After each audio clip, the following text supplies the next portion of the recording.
अस्सलाम वालेकुम नाज़रीन, रिपोर्टिंग विद असद में आपको खुश आमदीद। आज फिर एक दो अहम मौज़ूआत थे जिनके ऊपर हम गुफ्तगू करेंगे। एक तो ये कि जो जाली अकाउंट्स के जो केस हैं, फेक अकाउंट्स केस में, उनमें जो मलिक रियाज के दामाद हैं उनकी प्ली बारगेन पे एक्विटल हो गई है, बरियत हो गई है। एक तो वो कौन से मुकदमात थे और किन शराइत पर हुई, और दूसरा ये कि इस्लामाबाद में जो एक federal government employees housing foundation के नाम से एक इदारा है जो कि सरकारी मुलाजमीन को, सरकारी अफसरान को भी प्लॉट्स जो है वो नहायत कम कीमत पर जो है वो देता है। उसमें जो अभी एक बड़ी दिलचस्प सूरत हाल हुई कि वज़ीर आज़म के जो प्रिंसिपल सेक्रेटरी थे उनको प्लाट देने के लिए उन्होंने क्या तरीका इख्तियार किया, वो भी तरीक़ाकार जो है वो हाई कोर्ट में चैलेंज हुआ है, उस पर भी बात करेंगे। इस वक्त हमारे साथ दुनिया टीवी के नुमाइंदा खुसूसी आमिर सईद अब्बासी मौजूद हैं जो कि नैब को और इस्लामाबाद हाई कोर्ट को कवर करते हैं, और नैब की जो अदालत है, एहतसाब अदालत, उसको भी ये कवर करते हैं। अब्बासी साहब, ये जो ये बताइए कि जो प्ली बारगेन है ये क्या होती है, और क्या इससे जो जिस तरह ज़ैन मलिक का जो एक्विटल हुआ है तो कन्विक्शन तो स्टैंड करेगी? बिल्कुल मलिक साहब, थैंक यू वेरी मच। देखिए, एहतसाब अदालत में जब ये पहली मरतबा एप्लीकेशन आई, ज़ैन मलिक साहब ने जो एप्लीकेशन पहले चेयरमैन नैब को दी, फिर उसकी अप्रूवल हुई। अप्रूवल के बाद नैब ने वो अदालत से वेट करवाने के लिए, अदालत से अप्रूवल करवाने के लिए जब अदालत ने सबमिट की तो उसमें सवाल यही आया, क्योंकि ज़ैन मलिक साहब के जो वकला थे उनकी कोशिश थी कि जल्द से जल्द उन्हें इस मुकदमे से डिस्चार्ज कर दिया जाए और उनको क्लीन चिट दे दी जाए और उनकी जो प्ली बार्गेन की दरख्वास्त है वो अप्रूव कर ली जाए। लेकिन अदालत बार बार ये सवाल कर रही थी कि मुल्ज़िम का बयान देना ज़रूरी है। पहले वो गिल्ट एडमिट करेगा, वो जुर्म तस्लीम करेगा, उसके बाद वो लाइबिलिटीज़ जो हैं वो वापस करेगा, जो उसकी लाइबिलिटीज़ हैं, और उसके बाद अदालत उसकी मंजूरी देगी। तो उसकी हैसियत जो है वो एक कॉन्विक्ट की सी होती है, क्योंकि वो एक जुर्म का एतराफ़ करता है, अपनी लाइबिलिटी देता है। लाइबिलिटी के बाद उसमें जो उसके ज़िम्मे वाजिब उल अदा रकम है वो देता है, उसके बाद उसकी जान जो है वो एक्विटल होती है या उसकी जान छूटती है। तो ये तमाम तर प्रोसीजर के लिए ज़ैन मलिक साहब का होना ज़रूरी था, और यही हुआ कि वो मौजूद नहीं थे।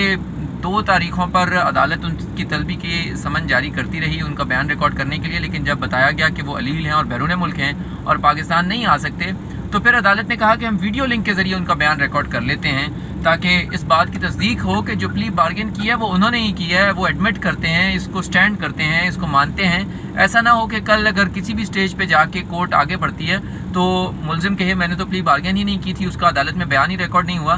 तो यही वजह थी कि अदालत ने फिर उनका बाकायदा वीडियो लिंक के ज़रिए बयान रिकॉर्ड किया, जिसके बाद उन्हें एक्विट किया गया। तो ये पहले वो उन्होंने गिल्ट तस्लीम किया, जुर्म तस्लीम किया, अपनी लाइबिलिटी जो 9 अरब रुपये बनी वो अदा की। उसमें से ऑल्दो कि उन्हें ये सहूलत दी गई कि वो 1 अरब रुपये उन्होंने फौरी तौर पर अदा कर दी, और जो बाकी रकूम है उसकी उन्होंने अपनी प्रॉपर्टीज़ जो है वो अदालत में सबमिट कर दी, और ये कहा कि वो क्वार्टरली इंस्टॉलमेंट्स में अपनी ये पेमेंट्स जमा करवाएंगे 3 सालों में, और जब वो जमा करवा लेंगे तो उसके बाद उनकी ये बेशक जो प्रॉपर्टीज़ हैं रिलीज़ कर दी जाएँ। तो ऐसा ही हुआ कि अदालत ने इन जो उनकी लाइबिलिटीज़ थी 9 अरब रुपये की, उसकी जब तमाम तर तसल्ली हो गई, रेवेन्यू रिपोर्ट्स आ गई और ये तस्दीक हो गई कि उनकी प्रॉपर्टीज़ हैं। और क्योंकि इसमें एक सवाल ये भी आया था कि बहरिया टाउन की प्रॉपर्टीज़ हैं, तो बहरिया टाउन तो कैसे उनकी अपनी प्रॉपर्टीज़ किसी और के लिए जो है वो अदालत में सबमिट कर सकता है। लेकिन फिर बाद में बहरिया टाउन ने भी ओन किया, इसको एफिडेविट दिया, जिसके बाद अदालत ने एडमिट किया और प्ली बार्गेन उनकी मंजूर कर ली गई और उन्हें एक्विट कर दिया गया। पहले उनका जुर्म तस्लीम किया उन्होंने, उसके बाद उन्होंने लाइबिलिटी दी, और उसके बाद उन्हें कोर्ट ने एक्विट किया। तो ये प्रोसीजर है। ये कौन से मुकदमात थे? 3 इन्वेस्टिगेशंस थी और 3 रेफरेंसेस थे। एग्जैक्टली मलिक साहब, ये 3 जो बैंक अकाउंट्स के अब तक जो रेफरेंसेस आए हैं उनमें से 3 में ज़ैन मलिक साहब को एक्यूज़ किया गया था। उनमें एक जो था मेगा मनी लॉन्ड्रिंग का रेफरेंस था, और दूसरा नहर ख़याम में जो इलीगल अलॉटमेंट्स का केस था, ये दूसरा केस था, और इसके अलावा तीसरा रेफरेंस जो है वो भी फ़ाइल किया जा चुका है जो पिंक रेजिडेंसी का है। ये 3 रेफरेंसेस हैं, इनमें उनको मुल्ज़िम बनाया गया था। और यही हुआ कि जब ये केस ट्रायल हो रहा था, तो जब प्ली बार्गेन की उनकी दरख्वास्त प्रोसेस हो रही थी, तो तमाम केसेस में प्रोसीडिंग्स रुकी हुई हैं। जब तक ज़ैन मलिक साहब या किसी भी मुल्ज़िम का कोई एब्सकॉन्डर हो या प्ली बार्गेन वाला हो, उसका जब तक डिसाइड ना हो तो केस आगे नहीं बढ़ता। और यही हुआ کہ Asif Zardari mega money laundering میں ابھی تک انڈائٹ نہیں ہو سکے کیونکہ زین ملک صاحب کی پلی بارگین چل رہی تھی. تو لہٰذا اب اس کیس کی کارروائی آگے بڑھے گی کیونکہ زین ملک نے ایڈمٹ کیا, انہوں نے پلی بارگین کر لی, پلی بارگین کی اپروول دی نیب پنڈی نے, پھر نیب چیئرمین نے دی, اس کے بعد کورٹ نے اس کی اپروول دے دی. اب یہ کیسز آگے بڑھیں گے. 3 ریفرنسز تھے اور 3 انویسٹیگیشنز تھیں جو ابھی چل رہی ہیں.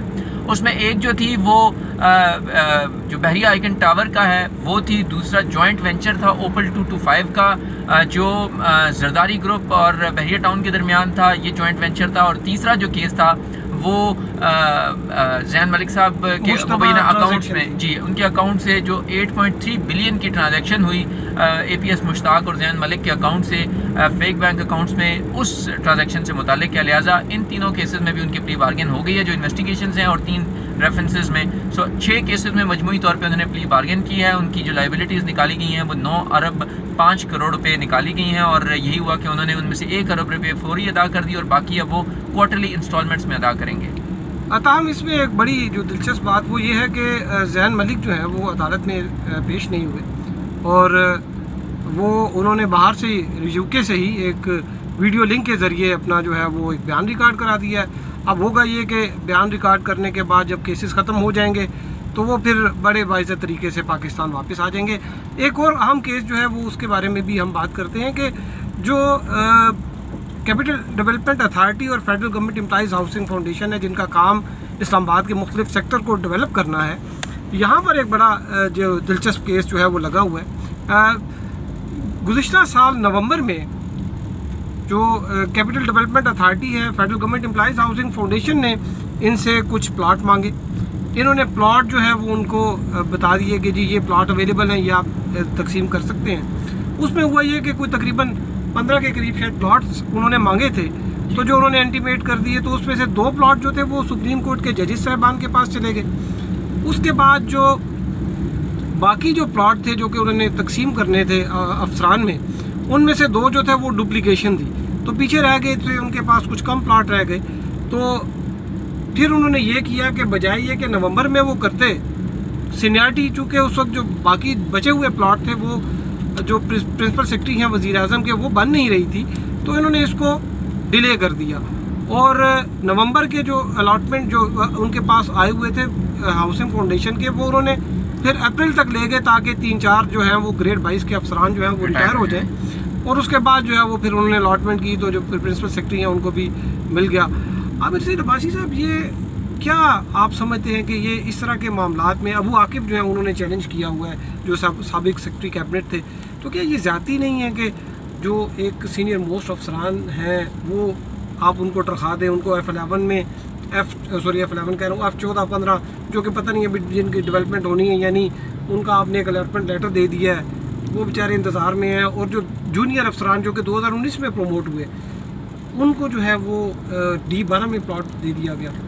ملک صاحب, آپ جانتے ہیں اسلام آباد میں کہ بہت بڑی بڑی گیمز جو ہیں وہ پلاٹس کے چکر میں ہی ہوتی ہیں, اور انہی چکرز سے کیونکہ بیوروکریسی کی زیادہ جو نظر ہوتی ہے وہ ان پلاٹوں پر ہوتی ہے, اور آفیسرز لڑتے ہیں, جھگڑتے ہیں, کورٹس میں جاتے ہیں.